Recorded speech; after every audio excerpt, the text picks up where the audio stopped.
Dear students, in this video I am going to explain another method for analysis of heat exchangers, that is effectiveness number of transfer units method. I have explained the first method to analyze heat exchangers, that is logarithmic mean temperature difference method. Now in this video I am going to explain the concept of effectiveness and the derivations for effectiveness of parallel flow arrangement and counter flow arrangement, and also special cases. The LMTD approach for heat exchanger analysis is useful when all the temperatures are known, that is inlet and outlet temperatures of both hot fluid and cold fluids are known.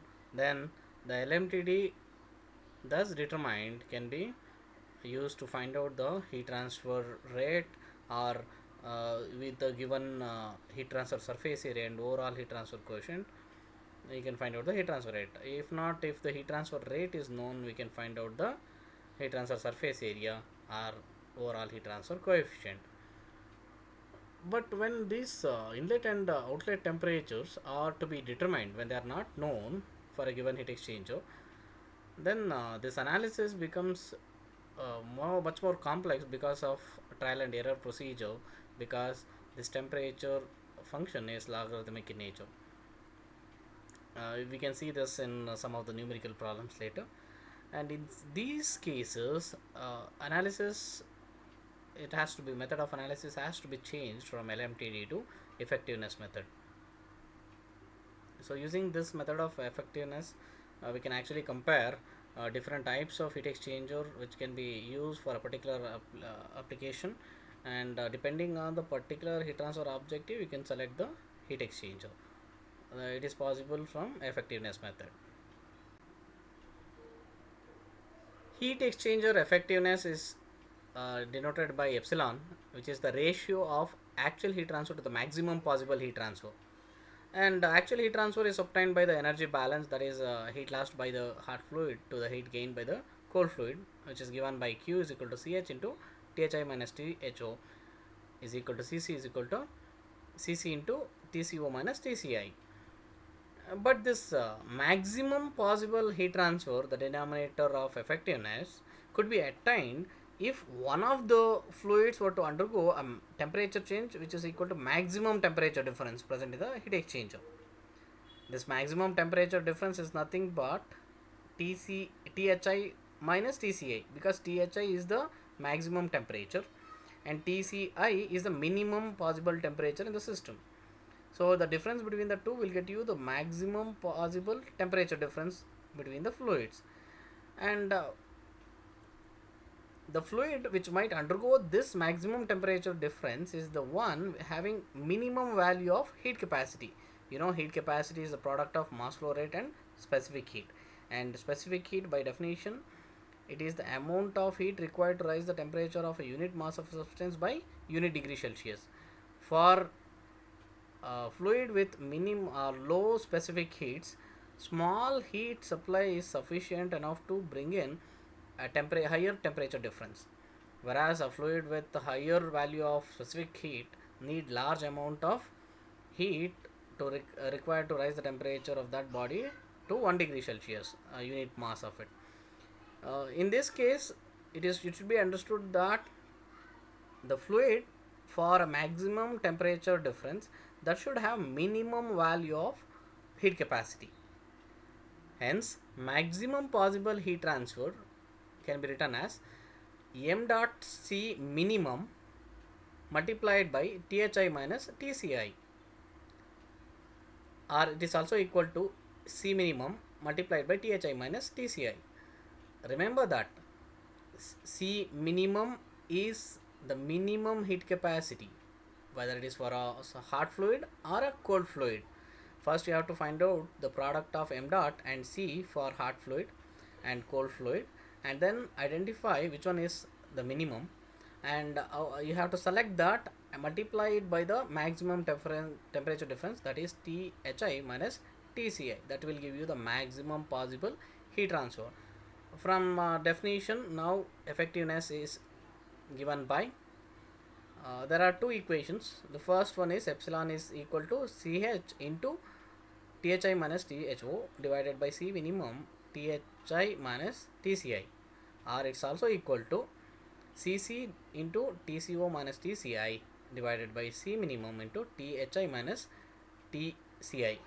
In both the expressions you can see that the denominator is the same, and in the first term it is expressed, q is expressed for the hot fluid, that is the heat lost by the hot fluid, whereas cc into tco minus tci is the heat gained by the cold fluid. This is the definition of effectiveness. Now we shall derive this expressions for effectiveness for parallel and counter flows. Before that, let us have this considerations. Just like we had it in our derivations for LMTD, we have similar considerations. MC dot and MH dot are the mass flow rates of cold fluid and hot fluid respectively. Cc and Ch are the specific heat at constant pressure for cold fluid and hot fluid respectively in joule per kg degree Celsius. Thi and Th naught are the inlet and outlet temperatures of the hot fluid in degree Celsius. Tci and Tco are the inlet and outlet temperatures of the cold fluid respectively in degree Celsius. Now this, since frequently you see the product m dot c appearing free in the analysis, so we can replace that by single term parameter c, capital C, which is the heat capacity, which is valid for all types of heat exchanger. Therefore heat capacity of hot fluid Ch is equal to mh dot multiplied by Ch and expressed in joule per degree Celsius. Similarly, heat capacity of cold fluid Cc is equal to m dot c into Cc in joule per degree Celsius. Effectiveness for parallel flow heat exchanger. We use the same considerations that we used in LMTD derivations. Thi reduces to Th naught and Tci increases to Tco, and here also we have considered an element dx of the tube at a distance of x from the inlet. In such case, the temperature difference between the hot and cold fluids at a distance x is equal to theta, which is given by Th minus Tc, where Th is the temperature of the hot fluid at x dx, and Tc is the temperature of the cold fluid at a distance of x, that is for the element dx. Now if the hot fluid travels from x to x plus dx, the decrease in temperature is dTh, and similarly the increase in temperature of cold fluid is dTc. And by energy balance equation, we have this heat lost by hot fluid is equal to heat gained by cold fluid, and heat transferred from hot to cold fluid by the element A of area dA. These are all equal. And assuming dq as the quantity of the heat transferred in the element dx or the elemental area dA, we have dq is equal to minus ch into dth, which is equal to cc into dtc, which is also equal to u into dA into theta, where u is the overall heat transfer coefficient and dA is the elemental area. And remember, dTh in this case will be negative and dTc will be positive. That's why we have used minus ch into dTh in the expression 2. And from this equation 2, we can express dTh and dTc like this. dTh is equal to minus u dA theta divided by ch, and whereas dTc is equal to u dA theta divided by cc. Now we'll use this equation 1 and 2 for further going ahead. Differentiating equation 1, we get d theta is equal to dTh minus dTc, and we can substitute this dTh and dTc from equation 2 in equation 3. So we get d theta is equal to minus uda theta divided by ch minus uda theta divided by cc. And now simplifying it further, we have this d theta is equal to minus uda theta multiplied by 1 by ch plus 1 by cc. And rearranging it, sending theta from RHS to the denominator of LHS, we can get d theta is equal to d theta by theta is equal to minus uda into 1 by ch plus 1 by cc. We call this as equation 4. And now integrating this equation 4 within the limits theta I and theta naught, where theta I for parallel flow heat exchanger is Thi minus Tci, and theta naught is Th naught minus Tco. So integrating, and you know that the area starts from 0 at the inlet to A, capital A at the outlet. Integrating this further and applying the limits, we get log of theta naught by theta I to the base e is equal to minus ua into 1 by ch plus 1 by cc. And we call this as equation 5. Equation 5 can also be written just substituting the values of theta naught and theta I in the equation 5, we get it here. And further we can just write this left hand side. Now there is a change in this method. Early, so far the steps were very similar to the LMTD derivation. Now instead of going further in the same way, we are taking we are just changing this to the temperature difference expressed, the non-dimensional temperature difference. Actually it is expressed in the exponential form.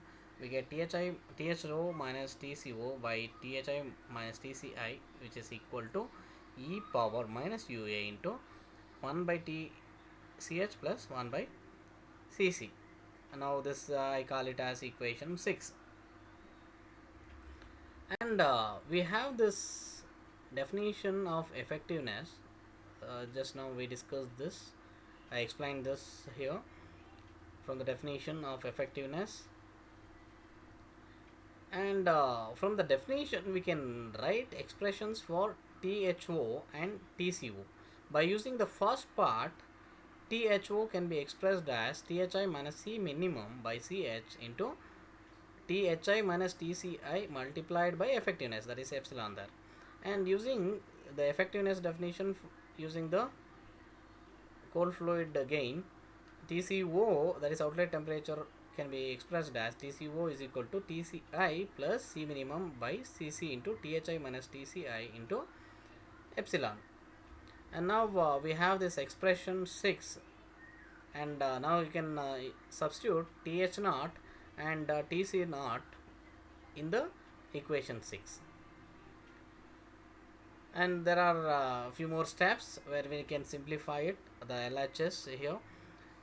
You can, if you observe closely, the denominator Thi minus Tci is there, and if you check out the numerator, we can have this common factor Thi minus Tci separated out. So going ahead with some simplification steps, Thi minus Tci taken out, we are multiplied with 1 minus C minimum by Ch epsilon multiply minus C minimum by Cc epsilon. That is the new numerator there in the LHS. And now since this Thi minus Tci is available in both numerator and denominator, we can cancel them and simplify it to only 1 minus epsilon C minimum multiplied by 1 by Ch plus 1 by Cc. That's the LHS now, and RHS remains the same. Now writing down the expression for epsilon only, taking out all other terms to the right hand side, we can get epsilon is equal to 1 minus e power ua into 1 by Ch plus 1 by Cc divided by C minimum into 1 by Ch plus 1 by Cc. These steps to be carefully observed. And now since there is some assumption to be made, what we do here is Cc is assumed minimum, then Ch will be maximum. So considering this and rewriting the expression for epsilon, we have epsilon is equal to 1 minus e power minus ua into 1 by C max plus 1 by C minimum divided by C minimum into 1 by C max plus 1 by C minimum. And simplifying further by taking this C minimum in both numerator and denominator of e power term there, the power term, and we have this expression simplified, and in the denominator taking C minimum inside the brackets, we have this expression.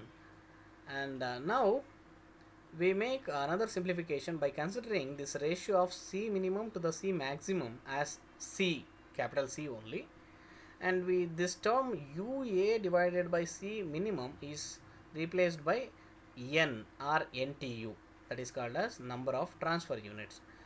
By doing so, we have the expression for effectiveness of parallel flow heat exchanger. Now, effectiveness for parallel flow is given by epsilon is equal to 1 minus e power minus n into c plus 1 or 1 plus c divided by 1 plus c or c plus 1. I'll repeat, this is an important expression here.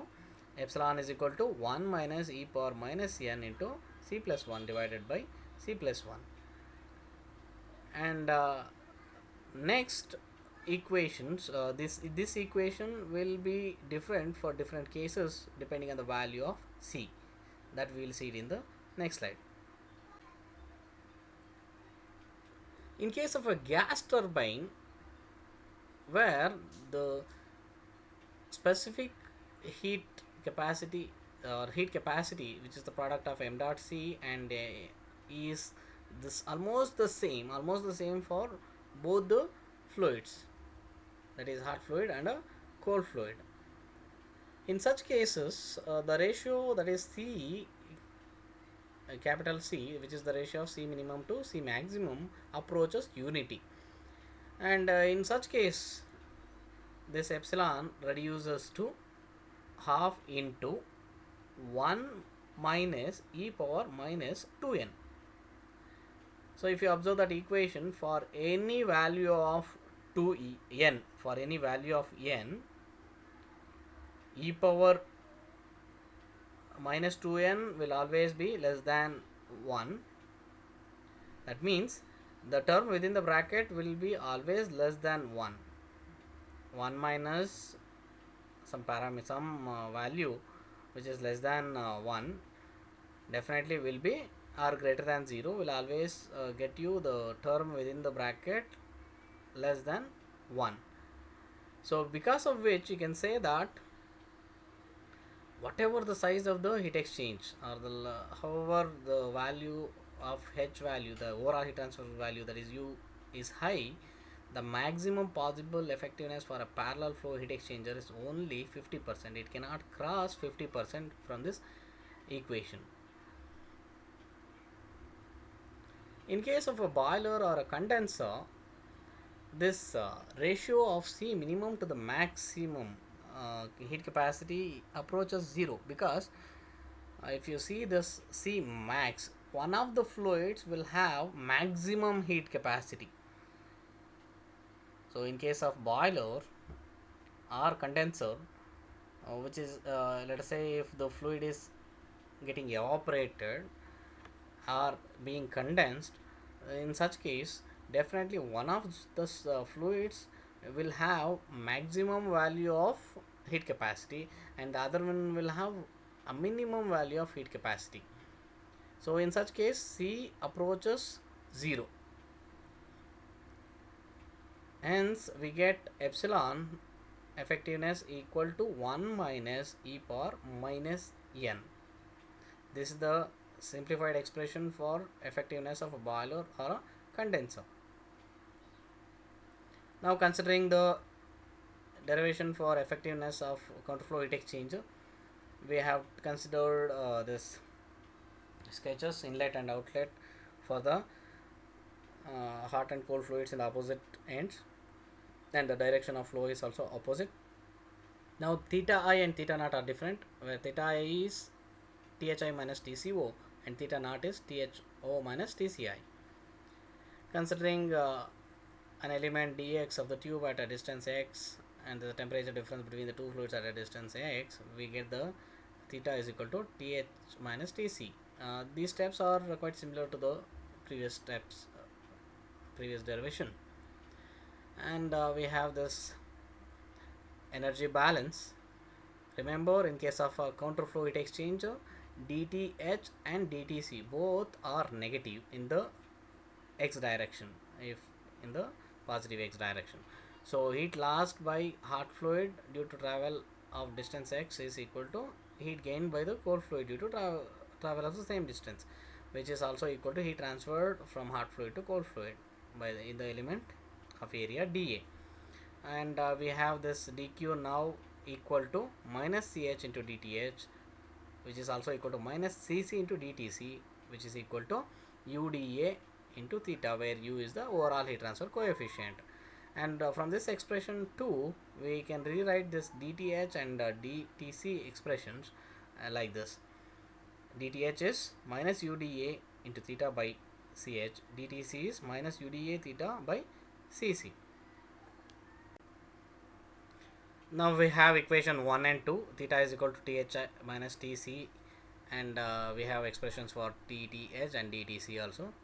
Now differentiating equation 1, we get d theta is equal to dth minus dtc, which we call it as equation 3, and substituting this dth and dtc from 2 in equation 3, we get d theta is equal to minus uda theta by ch plus uda theta by cc, and which can be further reduced to d theta is equal to minus uda theta into 1 by ch minus 1 by cc, the minus sign in the bracket there.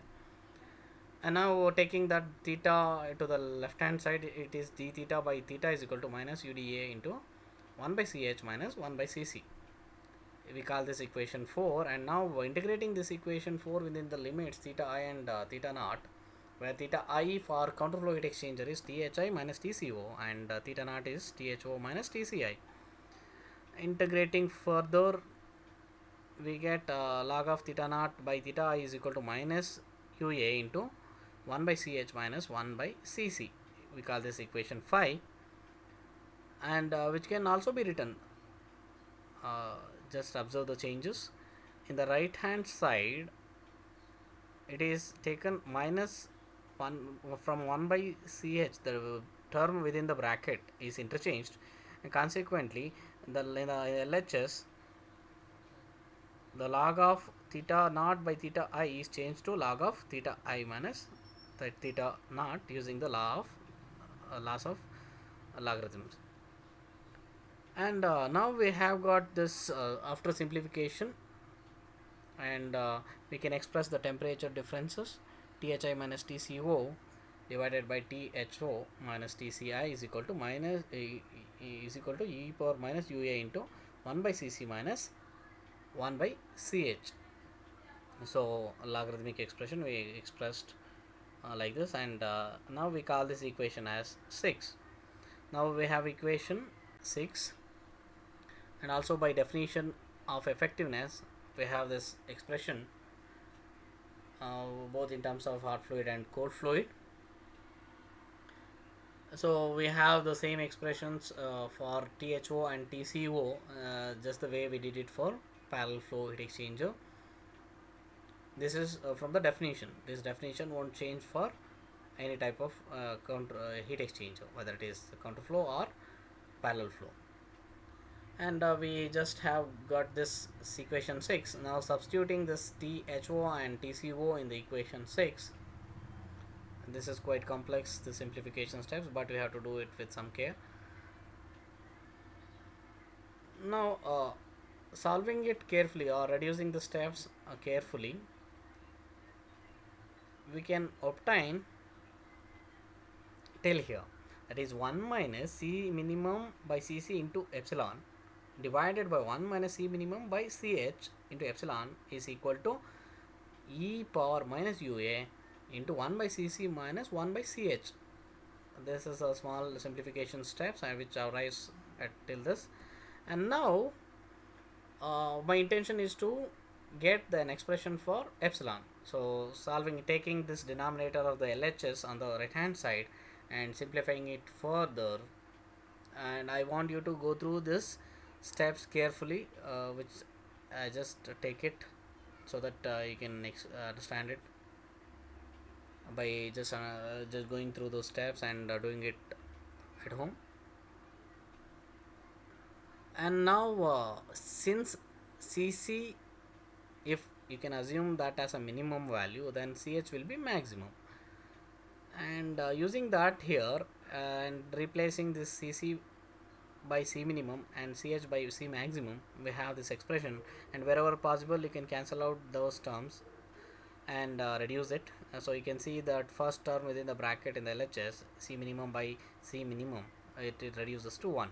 And c minimum by c maximum, we can have the similar assumption that where c minimum by c maximum, the ratio of specific heats is taken as capital C, and replacing that term, and again we by using UA by C minimum, replacing that in the equation, we have expression for epsilon for counterflow heat exchanger as 1 minus e power minus n into 1 minus c divided by 1 minus c into e power minus n into 1 minus c. This is quite complex compared to the effectiveness of counterflow heat exchanger, but this is one important expression for effectiveness of counterflow heat exchanger. And let me call this equation as A. We shall discuss this for two different cases. One for gas turbine where C will be equal to 1 or approaches 1, and if you substitute that C is equal to 1 in the equation for effectiveness of a counterflow heat exchanger, and 1 minus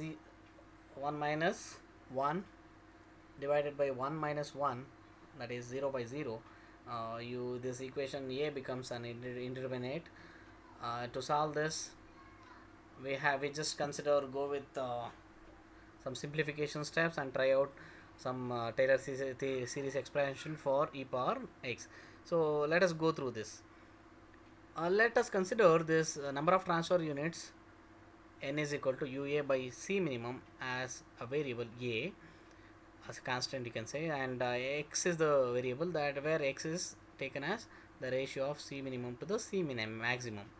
By substituting this a and x in place of n and c, we can write this equation a like this. You can observe that carefully. Epsilon now is equal to 1 minus e power minus a into 1 minus x divided by 1 minus x into e power minus a into 1 minus x. Or since there is a negative power of e there, we can rearrange this term and simplify it, and you can just see in the final expression the denominator it can be cancelled out there, and we have a simplified expression for epsilon, that is e power a into 1 minus x minus 1 divided by e power a 1 minus x minus x. Now we can use expansion of this series by using Taylor series expansion for e power minus x, e power a into 1 minus x. Remember, this is the same in both numerator and denominator, but again it has got minus 1 in the numerator, whereas in the denominator it has got minus x. So using this Taylor series expansion for epsilon in terms of e power a into 1 minus x, we have this, considering this variable e power x equivalent to e power a into 1 minus x, we have the simplification steps, and this just go through the simplification steps, and you can just see from the first to the second step, the numerator plus 1 minus 1 gets cancelled, and you are having a into 1 minus x as the first term, and then a square by 2 factorial into 1 minus x square is the second term. So in the denominator 1 minus x, because if you just observe that carefully, that has been simplified there. The first parameter it is opened, it is 1, in the first term in the denominator is 1, and the second term is a into 1 minus x, so that is expanded there, that is minus A into 1 minus x as it is, but this minus x at the end is taken close, that is taken as the second term, and all other parameters are same. And now simplifying this expression, you can take some of the common terms, and finally you can reduce to this expression, wherein if we can just observe that carefully, if you and I call this equation b, it is just a plus a square by 2 factorial into 1 minus x plus a cube by 3 factorial into 1 minus x cube, x square it goes, and in the denominator it is 1 plus a plus a square by 2 factorial into 1 minus x into plus a cube by 3 factorial into 1 minus x. So observing this and considering that x now, because this is the condition for gas turbine, x, which is the ratio of C minimum to C maximum, x is equivalent to C, approaches 1. When it approaches 1, then 1 minus x will be equal to 0. If x approaches 1, then 1 minus x is equal to 0. Then this equation b reduces to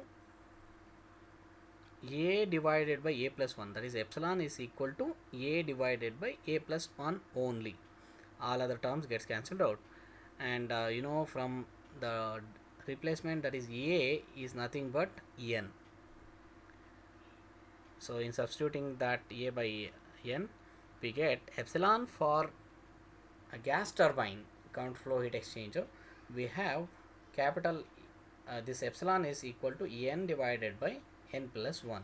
If you just look at that epsilon expressions, okay, starting from parallel flow heat exchanger or counter flow heat exchanger, this epsilon is dependent on the number of transfer units, u and a, and also specific heats, but not on the, it does not need the temperatures, it does not need temperatures for the calculation of epsilon, even though it is from its definition it is needed, but by this equations you can find out the value of epsilon or effectiveness by having known the values of u, a, and specific heats, and also the mass flow rates.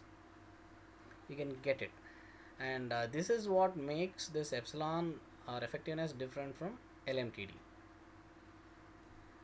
And for this case of counterflow heat exchanger, that is gas turbine, you can now see that for for a value of n is equal to 1, we get effectiveness equal to 0.5. That means even for a minimum value of n is equal to 1 or NTU is equal to 1, that effectiveness is 50%.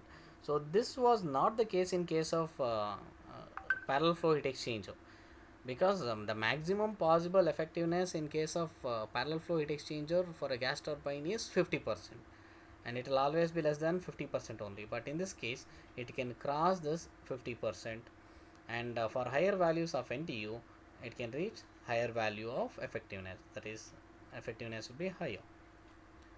And the last case is boiler and condenser, for which C, which is the ratio of C minimum to C maximum, is close to 0. For such case, you get epsilon is equal to 1 minus e power minus n. You can observe that this epsilon is the same for this boiler and condenser for both parallel flow and counter flow. There is no change in expression of effectiveness for this boilers and condenser, whether it is a parallel flow or counter flow. Some of the concluding remarks on effectiveness method. Just because a heat exchanger has got high effectiveness at some flow conditions, it need not have a high transfer rate also at some low compared to some low effective conditions.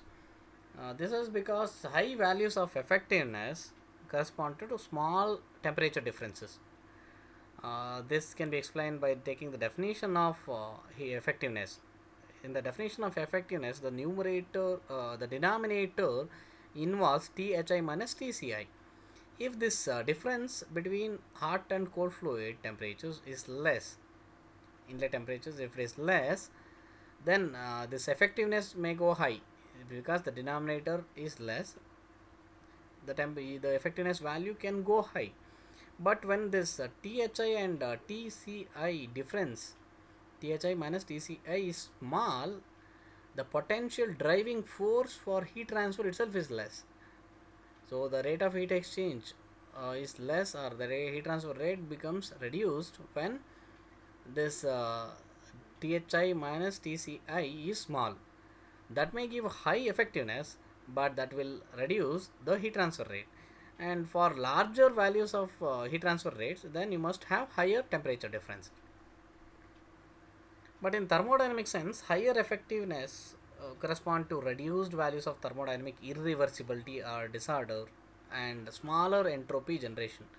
You know that larger the temperature difference, larger will be the entropy, and that will make a process irreversible.